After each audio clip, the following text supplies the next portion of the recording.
just quickly thank all the VPs and Deans that came out today. I have Dean Miller and Jen Park who helped me with this event so much. Thank you guys so much. I appreciate it.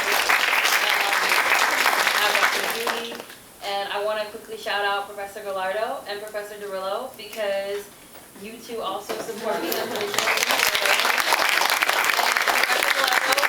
Help me find my voice, so thank you so much for being here. I appreciate you. I also want to thank my mom for believing in me and supporting me, and my grandpa, who's not here. My grandpa tells me I can't, and so it makes me want to prove that I can, and I usually do just that. All right. I'm going to quickly read a poem to start us off. This is a poem that I wrote. The new poem is called Purpose. Could I have someone close the door real quick? Also, thank you so much. My whole life, I've heard that God's timing is always perfect. I believe that with all of my heart. I don't believe in coincidences. Every day that I'm here is a gift, and I'm so thankful because I wasn't supposed to see more than 365 of them. See, the doctors told my parents that I wouldn't live past my first birthday, and now I'm 25, so I guess they were wrong. Every single one of my breaths is precious because I don't know how many more I'll be blessed with. But I do know one thing, is that I'm meant to be here. You see, your life has so much more purpose when you realize that there's an expiration date. When you have a disability, well, it makes that date really flexible. There's a certain danger in the air, a urgency to just not care at all about what other people think. Because I was allowed to live. I cannot allow you to define my reality. I wasn't given this time so you could waste it. I am full of beauty and power. I have no limits. Thank you.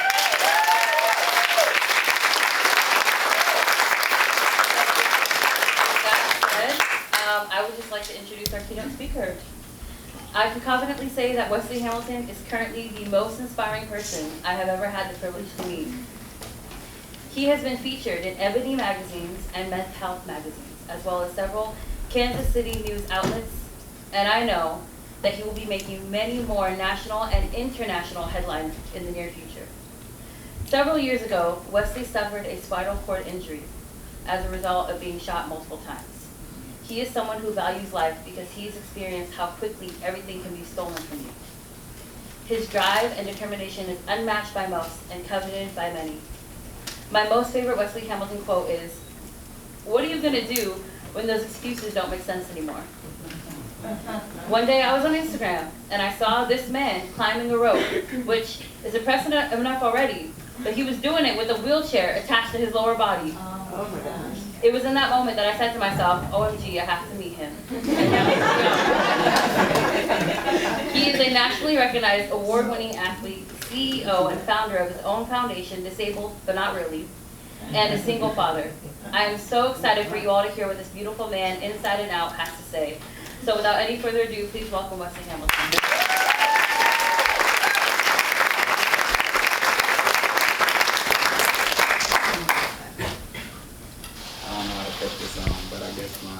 I can remember. On the bottom. Am I holding it? Maybe.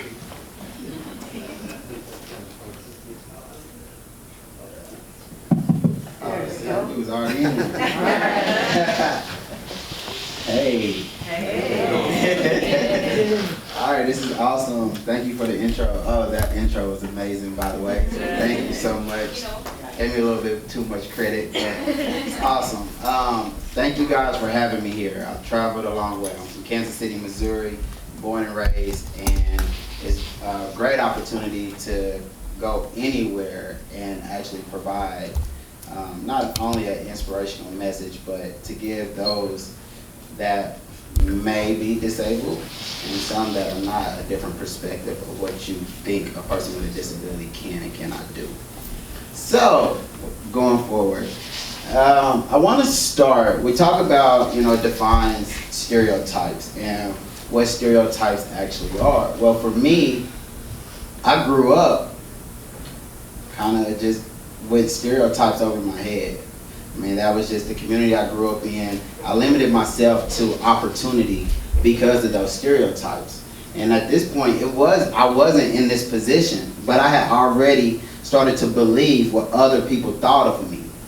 And that created a disability mentally. I never understood how I was disabled mentally until I became disabled physically, and I started doing things that I never believed I could do. We think about how the world judges us, and sometimes if we don't have the confidence within ourselves, we can take that judgment and it can defeat us. Taylor started with the introduction and said that, you know, I was shot multiple times, which ended with a spinal cord injury. That left me paralyzed from the waist down for the rest of my life. At this time, I was 24. I was actually shot 5 days after my 24th birthday. I was walking back to my vehicle when suddenly my body just tensed up. I mean, I didn't really know what was going on. It wasn't, you know, hopefully nobody's been shot in this room, but it wasn't something where you felt pain. More or less, my body just went into shock. I didn't understand what was happening, but I turned into a direction where a sound came from. And I was staring at a man I had never knew. I never had a conversation with him. I mean, not even a stare down. Like, I'm literally looking at someone that was a stranger to me, but he was holding a gun. And before I could react in any way, I was shot a second time. My body collapsed. I hit the ground.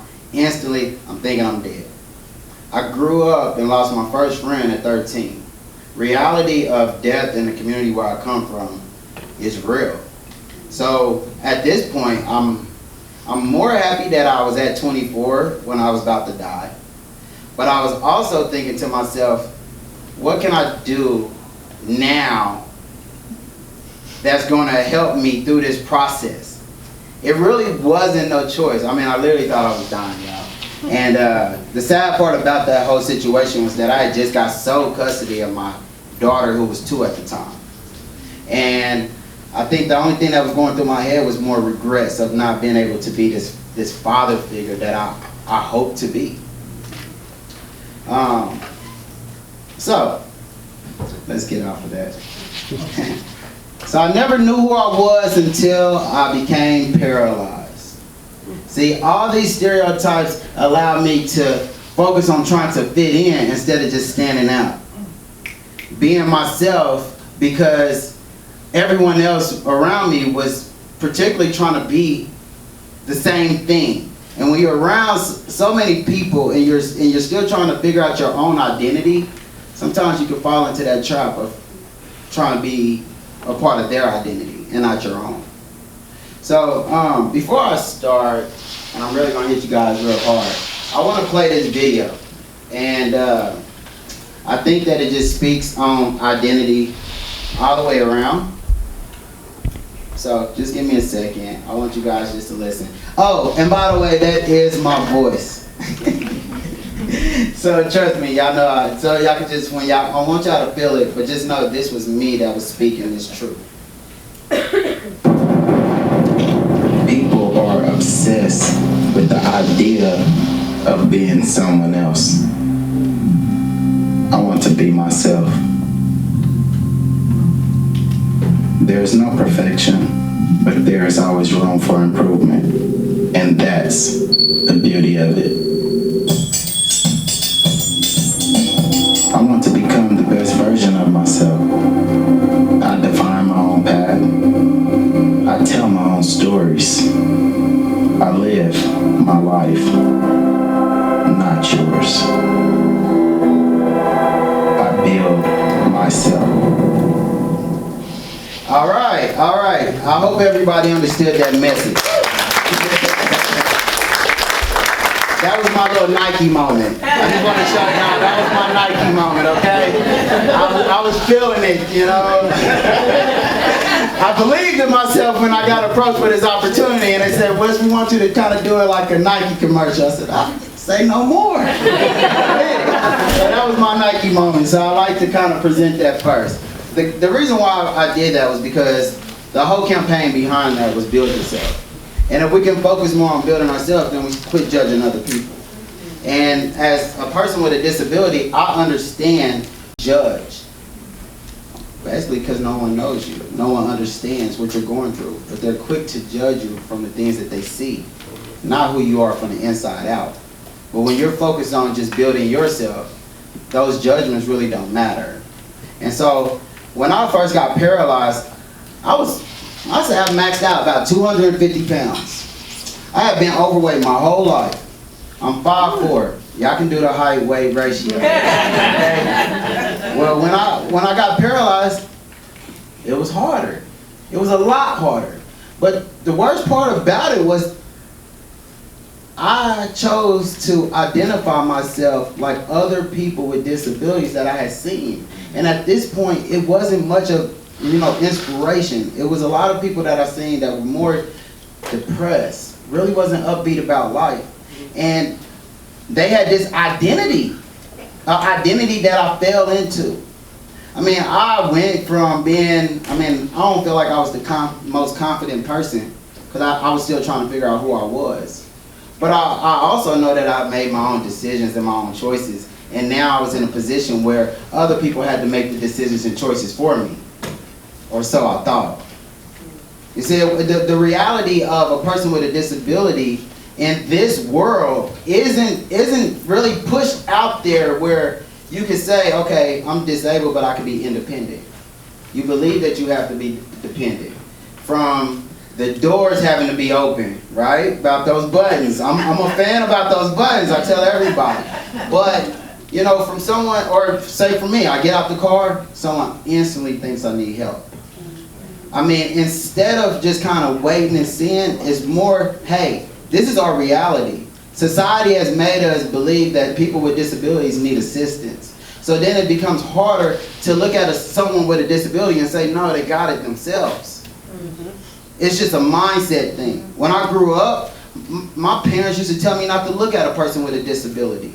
My school had a special ed class, so everyone with a physical or mental disability was in this special ed class. So when this happened to me, one, I thought I was special, but not in a good way. Two, I thought I was a dependent. So that means I moved out of my home, moved back with my mom. I'm still raising a little girl, but this is the life that I thought I had to live. I was overweight. I hated who I was. When I tell you guys I hated myself, I used to beat my legs up every day because I just didn't care. I didn't care about who I was because now I was somebody that I wasn't willing to accept. Reason why I couldn't accept this is because the world couldn't accept me.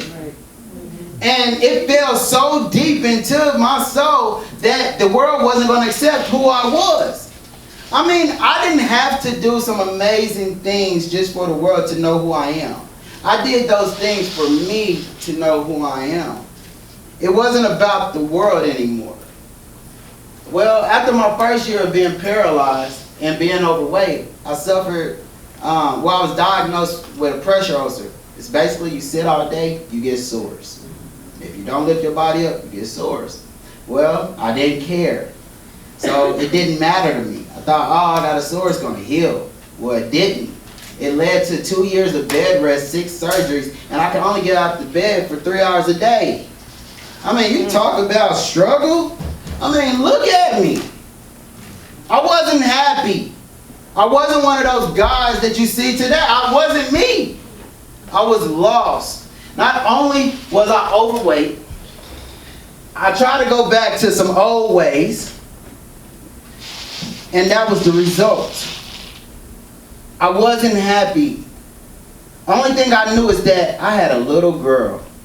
How can I be a father to this little girl when I'm facing defeat in more ways than one? I couldn't accept this. But I had no choice. You see, what are you going to do when those excuses don't make sense anymore? I could make 1,001 excuses every day on why I don't want to get out of bed or why the world sees me a particular way, and that's the reason why I want to be confined to 4 walls a day. That's my decision. That was my choice for so long, but now it's time to make another choice because I am a father.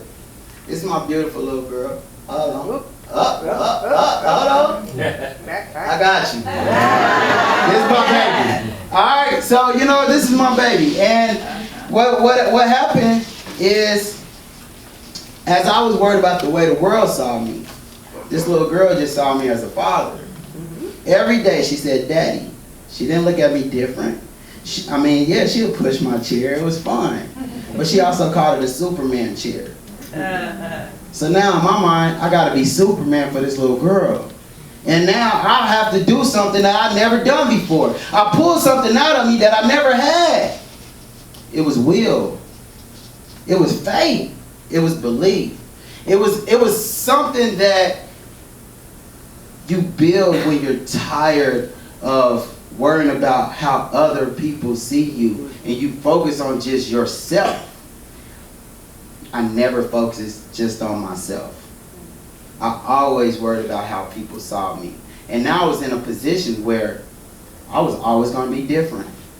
There wasn't no hiding from this. I go out, I wake up in the morning, I'm in a wheelchair. I'm already different from most of the people that I see on a daily basis. So what does that mean? I'm going to embrace it. I'm going to embrace it in a way that is going to change my life forever. Now, I'll tell you guys right now, that mindset wasn't real in those 2 years of bed rest. But what was real was that I wanted something bad enough only to be a father. I wanted to be active for this little girl. I was tired of people taking her to the park. I couldn't take her to the park because I was in a bed for 21 hours a day. So what did I do?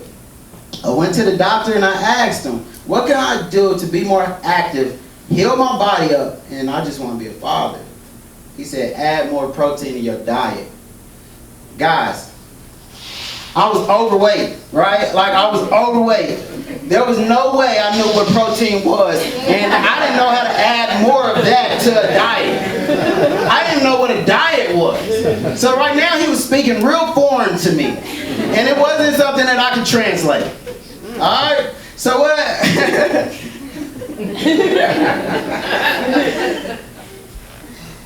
I told the doctor that. I told him I didn't have no knowledge. In my mind, McDonald's, Big Mac, double quarter pounder with cheese, add mac sauce, that was me. I thought I was good. I had a burger and some cheese, and that sounded like protein to me. All right? Well, it wasn't. So the doctor gave me a drink. It was called Ensure.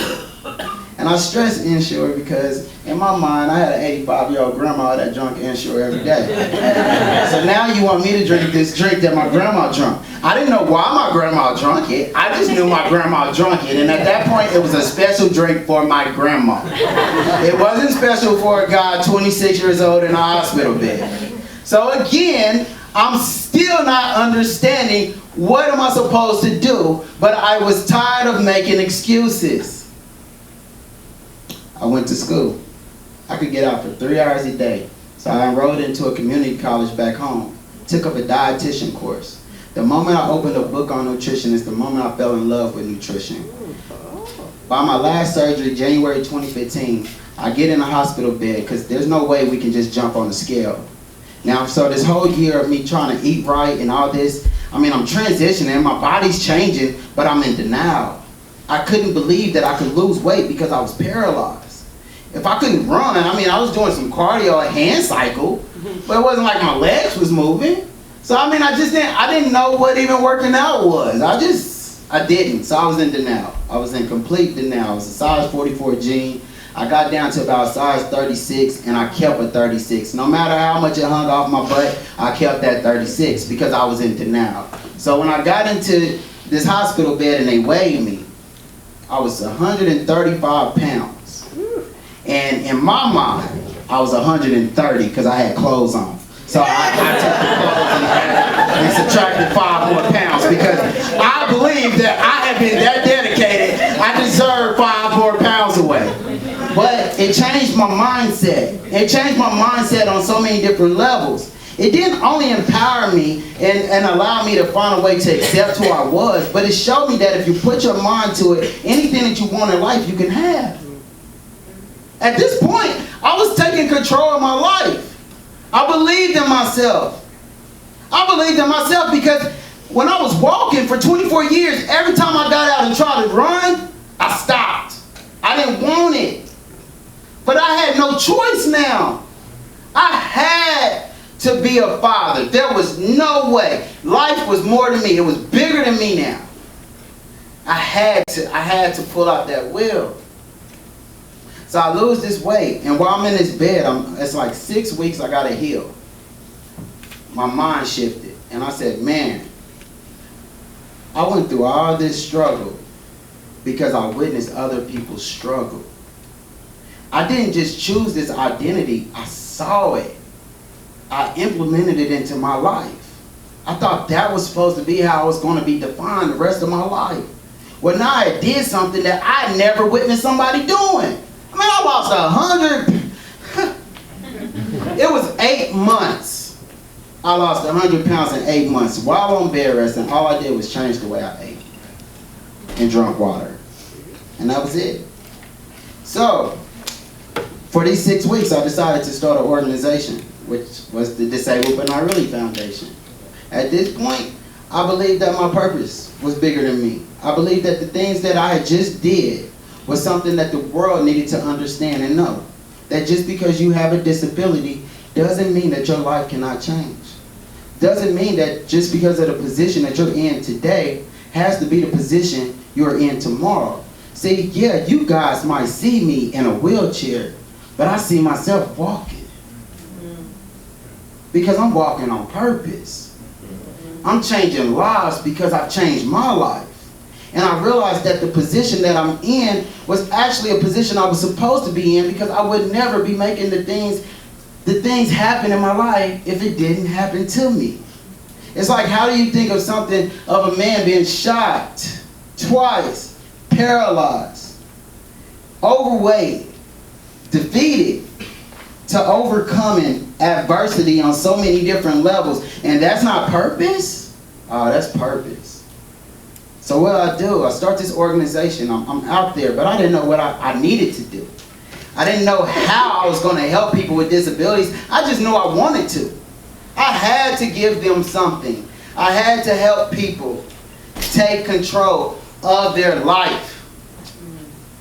So I found out they had wheelchair bodybuilding and adaptive CrossFit. My second year at my bodybuilding comp, I hit the stage winning first place. When I grabbed that trophy, if you can see that look on that face, all right, I'm not going to be as loud, but I'm going to just tell you it was a roar. And everybody kind of looked, but they felt the energy. It's because you just don't know what I overcame. And I didn't just overcome, this disability. I overcame this identity that I had implemented. I had put it on myself that wasn't even me. This was the start of me knowing who I am. Crazy. This is age 26.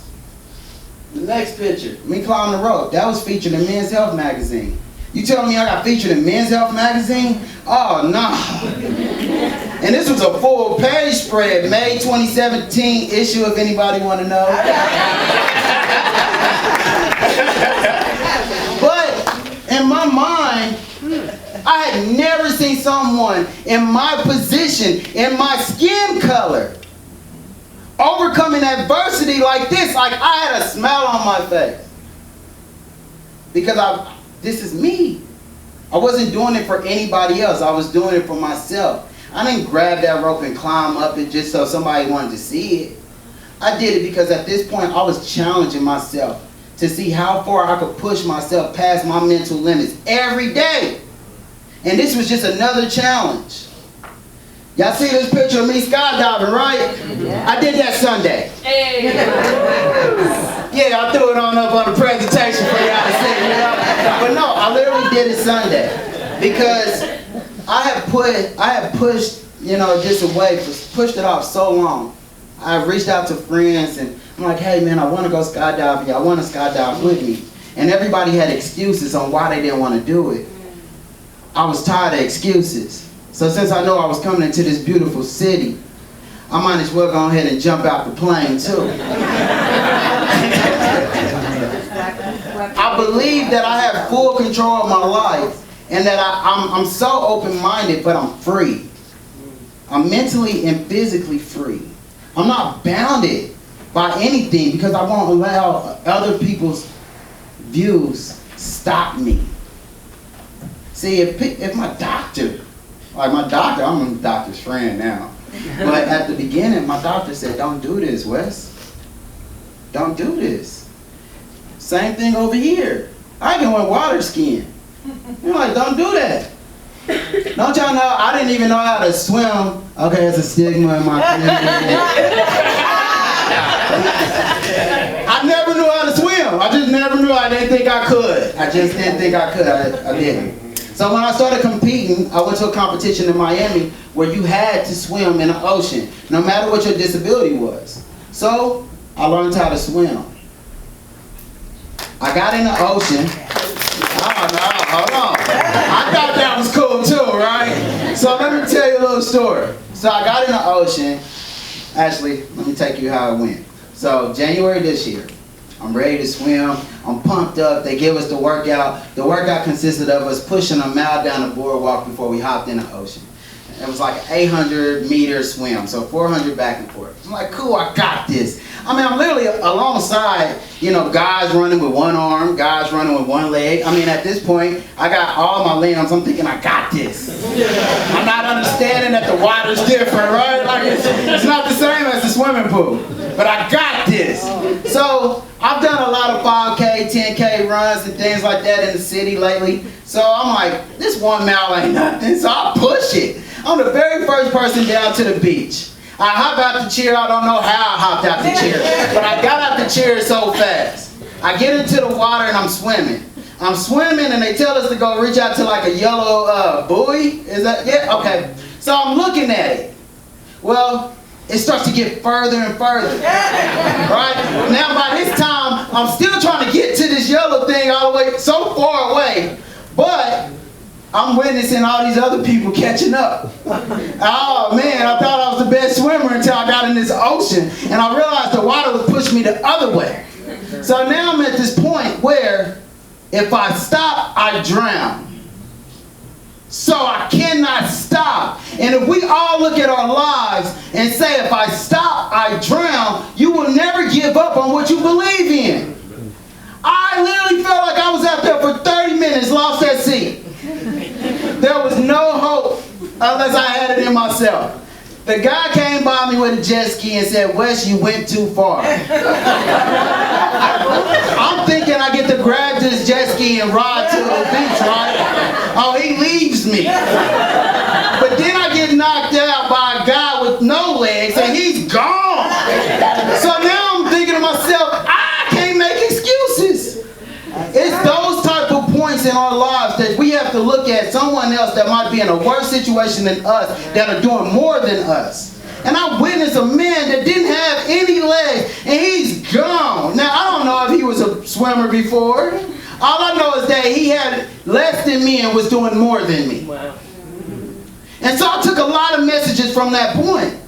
It was like, man, I can't give up. Let me just think of myself as drowning. We suffocate in our own doubt when we don't believe in who we are. But at this point, I had no choice. I believed in myself. Matter of fact, I didn't know what doggy pedal was until I felt like a dog pedaling through the water. Now I'm like, this has to be doggy pedal. This has to be. Because there's no way both hands is like this. I felt like a little T-Rex, okay? And I'm just in the water and it wasn't working well. I made it to the beach and everybody was like, oh my God, Wes, you did amazing. And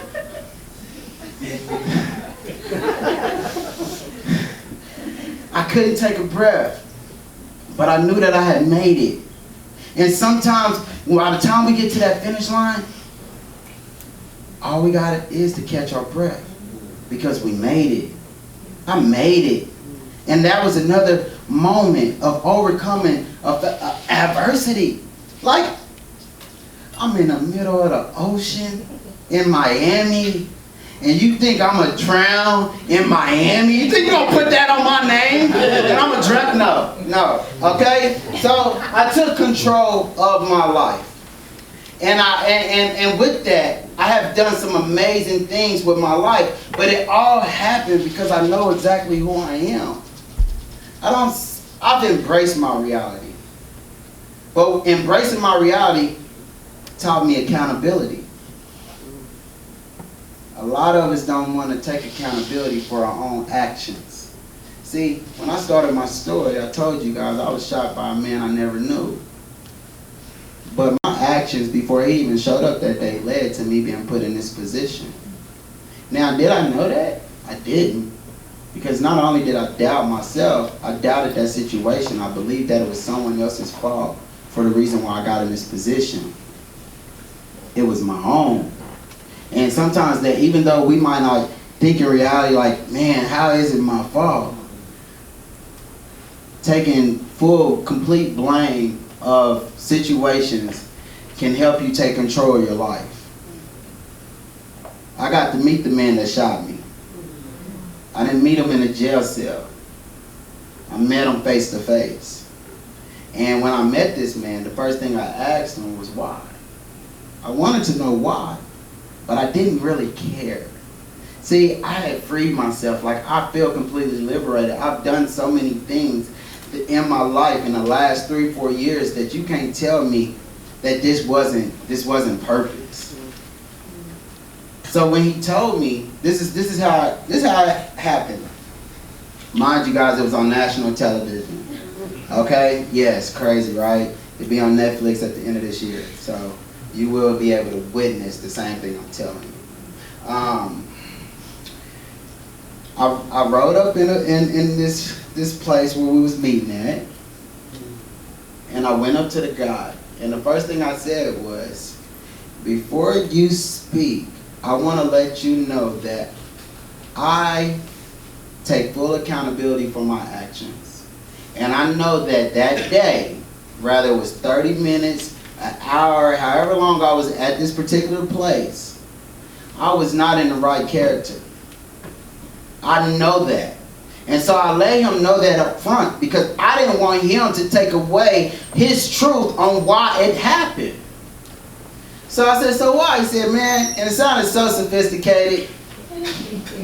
He said, so why did you shoot me? He said, I was just trying to preserve a life. All right, so let me tell you what this happened. He's like, preserve a life? Preserve a life? You're about to take mine. See, that day I had went to go visit an ex-girlfriend. And we were talking, but when I went over there, she had a male friend in the house. Out of emotion, I decided not to leave. Now, I didn't say anything to the guy in the house. It was just me and her outside. But the guy in the house felt some type of fear. And so he called his family to come see him and make sure that he came out the house. Now, in this point, I was able to tell the man in the house that I didn't have no problem with him. I mean, I thought it was squashed, and that's why I walked back to my car. But the actions of this man witnessing as he's in the house is the only thing that the man he called knew. He didn't sit there around when we made sure everything was free and clear. But what he understood was somebody was outside, and I need to make sure that this family member of mine is safe. So he decided to take my life. Coming from where I come from, I understood it. You see, that's the mindset. It's nothing more than that. And I know that if this was my friend or my family member, I probably would have showed up before I called police. Because I would have wanted to make sure that they was protected enough to make it to their car. So, as we're talking and I get an understanding, I wasn't upset anymore. I mean, I didn't feel anything. And in my mind, it was like, this is, we had a mediator. And he said, Wes, do you want him to apologize to you? I said, no, I actually just want to tell you thank you. Thank you for giving me the life that I thought I would never have. Thank you for allowing me to be the father that I could never be if this didn't happen to me. And thank you for giving me the power to understand who I truly am. Because if it wasn't for you, I wouldn't know me.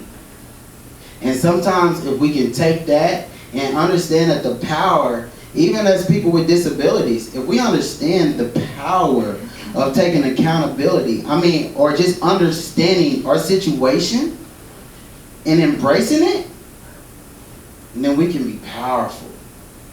We can be unstoppable because we took control of our lives and no one else can control it anymore. No one can control me.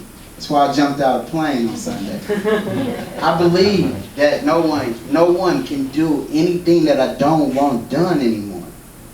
I go out and I'm not just inspiring people with disabilities anymore. I go back to my community and teach them how opportunities come to those that create it. My success didn't come from luck.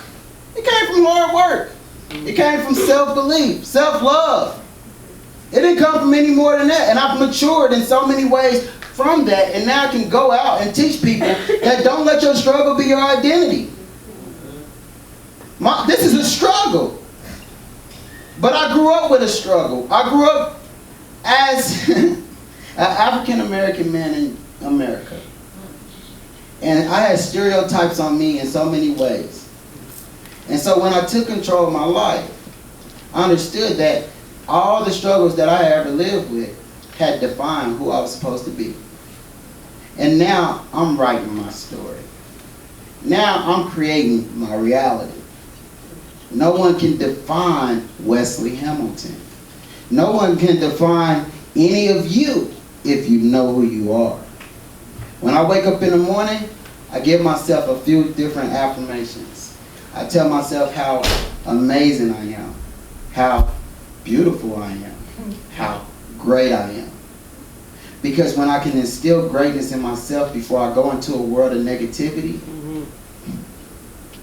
nothing's stopping me. Nothing's stopping me, no matter how people see me. Those doors, they open. They open in ways that I couldn't even believe. The people that I touch, the people that I come, it's the energy.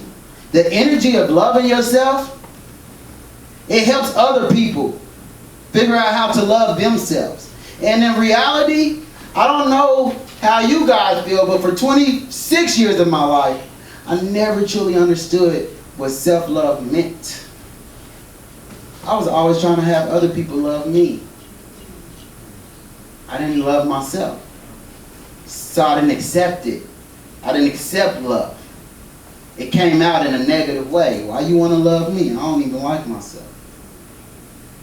Why, so I encourage people with disabilities to define the stereotypes. The world tells us that we can't. But I'm pure definition that we can. And my journey started after my accident, which makes it even more real. It wasn't like I was in any of this before. Hold on. Let's go back. This was me before. Okay? So now go back. And this is me now. I took control. If anything you guys can leave with today is take control of your life. And it doesn't matter if you feel like you took control. All right, let me tell you. When you take control of your life, you wake up in the morning moving forward. When you take control of your life, you wake up in the morning moving forward, because yesterday was yesterday. And if yesterday's not worried about you, why you worried about it? Right? The reality of knowing who you are can set you free in so many ways. I'm not sitting in front of you guys as a person with a disability. I'm not sitting in front of you guys, as anything more than someone that is mentally and physically free. A person that has liberated himself from the shackles of my own mind. Your mind is the only thing stopping you from your success. If you don't think that hard work is not going to get you there, that's because you're not trying hard enough. You have to believe in yourself that the things that you're going to do is not only going to help you, but it's going to change the world. That's how you keep going. I believe that everything that I'm doing in life right now is going to change the world. I go out and I make that change as well. like I said, I don't just inspire people with disabilities or the people from our community. I run events where we clean up the city. I run events where we help the homeless. It's actually called Hydrate the Homeless. We run it for 3 years. This is going on 4. And the impact of just changing someone's life has only gave me more value to mine. So I just tell you guys, not only do I want you to take control of your life, I want you to understand that it's bigger than you. And if you're in here studying for whatever you're doing, understand that you're about to solve a problem. You're about to make a change. You're making a difference in this world. No matter what you're majoring for, no matter what you're doing, you're creating change because the world needs you. The world needs us. And when we can stop looking at people because of whatever you think might be stopping them and start looking at ourselves and wonder what is stopping us, you set yourself free. There's not one thing that I've not understood in my life since this journey's began, besides the fact that I make my own decisions and I'm in control of my own life. Nobody else. Not social media, because we all see social media. Not people on the outside. I get looked at every day wrong. I do. Sometimes I might be getting looked at right. I don't know, because you see a guy buff like me getting out the car. I don't know if it's a right or wrong look. But in my mind, people are curious. Because we're talking about defining stereotypes. What you see of me is not what you see of many. But what I am bringing value is changing that. And making sure that I can reach every person that may have a disability and show them how they can be more. Show them how they can be empowered by their limitations. Because the only thing that can limit us is our mind. It's not how we look. It's not how we feel. It's how we think. And when you can think of yourself in the best way, you have become free. And guys, I'm just in front of you because I am free. And this journey helped me get there. And even though I'm still on this journey, I'll tell you right now, if the same situation happened to me again, I close my eyes in peace. Because I took control of my life. And there's no regrets. Because I've lived the best life I've ever lived in the last 3 years, the moment I took control of who Wesley Hamilton is. Take control of your life, set yourself free. I am Wesley Hamilton. Thank you, God.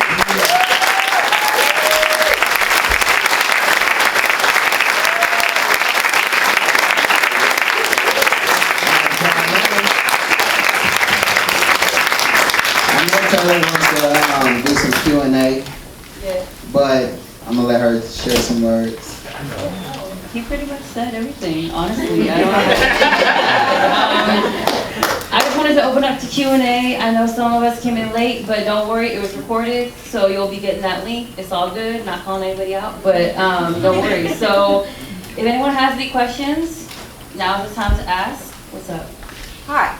Are there any books that you might have read or movies that you saw that you felt were particularly inspiring or helped you on your journey and quest? Good question.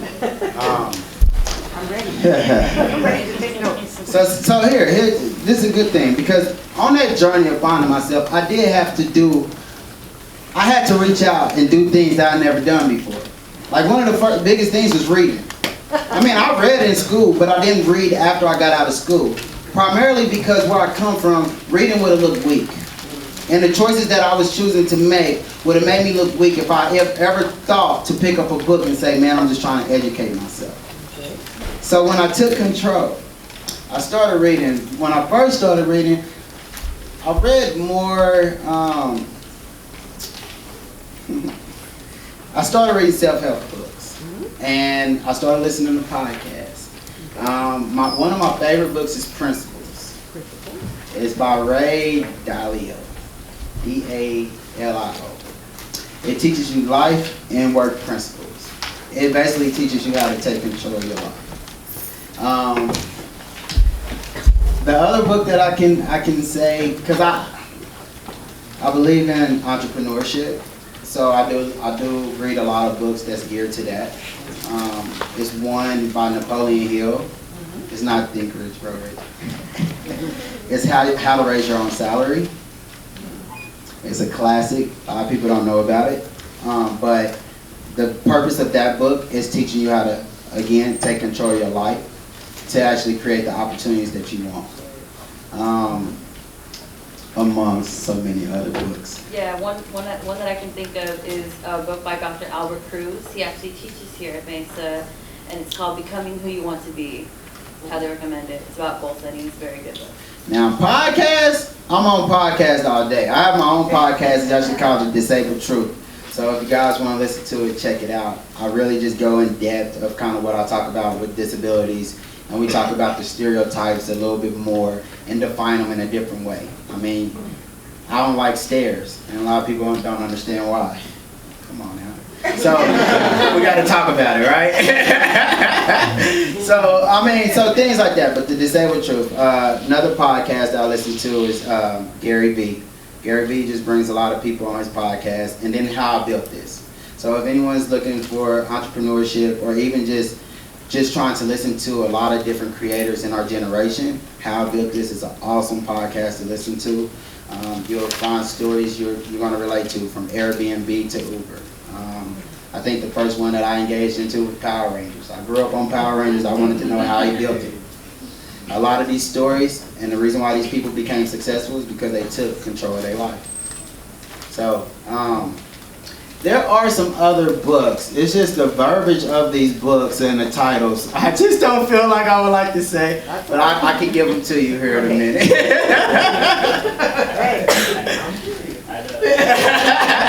Oh no, I have I listen to books. So any book that I get, and this is just for my own, this is how I learn.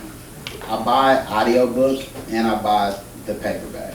So at least now I can listen to the author read it to me, because in reality, the way they put it on there, it might be not the way that they're articulating it. So listening to the way they put it out helps me understand certain terms and certain words. So that's what I recommend anyone do, because you can listen to a book in the car instead of music, or you can listen to it as you're working out, if you work out. If you don't work out, hopefully I encourage you to work out too. All right, so. Anybody else have a question? How does it make you feel as far as like verbiage and the way things are said when someone says you are a disabled person versus this person has a disability? I really don't like the word disabled or disability, but I get it. I look at, if I put too many passwords in my cell phone, it disables itself, right? So, to me, we have to actually change that narrative, and we have to define it in our own way. I don't like it, but because I do have a level of confidence within myself, I can also go up to someone and not feel bad about the way they say it, but also teach them how to say it in a different way. And in my mind, it's just differently able. Everyone is different. We're all different. You can look next to the person next to you, unless you're twins, and we don't look the same. So in our mind, we're differently able. But from what you've seen that I could do, you can tell that I'm able. Right. Yeah, exactly. Are there Costco's back in where you live? Yeah, I love Costco. Has there been that time where you've gone to either Costco or Target or IKEA, and there were no disabled parking spots for you, and how do you not let the joy get sucked right out of you? Well, first of all, I go to social media. I'll take a picture and I'll be like, I'll be. But honestly, I don't even let those things bother me. Like, I feel like, if you want to, when you can take control of your life, it's not a big deal to park further down. And in my mind, it just puts those that might not really have a disability to shame when they see me rolling up. Yeah. But I don't let things bring me down. I'm not a negative person anymore. I was negative for a long time in my life. So I love being positive. I wake up in the morning with a smile on my face. When I was skydiving, I smiled the whole way. I'm not even lying. Right now we're trying to fix this video, trying to make it in my own little touches, but if you follow me on social media, you'll see it real soon. But I'm telling you, I was just so happy. So, I mean, with that positive mindset, it just doesn't bother me. Now, I get it for some of those that actually have like a ramp or something like that. I just recommend them just parking on the fire lane and going in and just saying, hey, just beat me when the other people move. Because at the end of the day, the way you react to things, your reaction is everything. And so unless you want to build your body up and be full of negativity just because someone took a spot, or you take control of that situation, say, man, I'm going to make this work for me. And that's kind of what I do everywhere I go. So, got a question? Yeah, how many competitions did you enter before you got one, or was that the first one? Oh, man.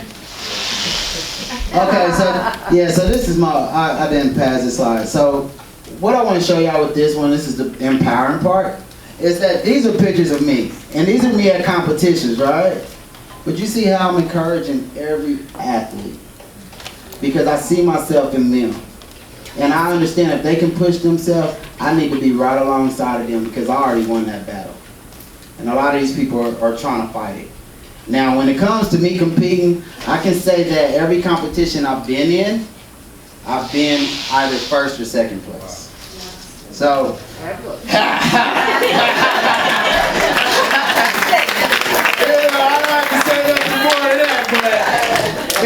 but it's very, very intense. You see me climbing ropes, but you see me doing it like repeatedly 7 times in a row. It's very intense, you know. So, but it's kind of like you go in there with that mindset that your only competition is yourself. I'm not looking at I encourage them when I'm done. But at this point, when they say go, I'm taking control. And the only person I'm taking control of is me. And I found that winners win when they take control of their life. When you're thinking about the person next to you, you've already set yourself back. Anybody else got a question? Let's go back to their topic of identification and seeing how we are growing in a more connected. How would you say for someone younger will find their identity when they're being pulled by different institutions and beliefs and thoughts and progress as we are more connected and we can see it all online through our phones? Good question. I go to a lot of inner city schools and I go talk to students. I mean, just for any educator, my advice to them is actually putting someone in front of the kids that they can relate to. Having someone that can come and speak to them in a way that is saying, hey, I was where you were at, but it didn't get me nowhere. Again, 26 years of my life, I didn't know who I was. I didn't know my own identity. When I found my identity, it was just because I knew I wanted something bad enough. So I think that we need to take away the social media and the lives that we see on there. Because right now, society, we are creating ourselves to be somebody else. Point blank.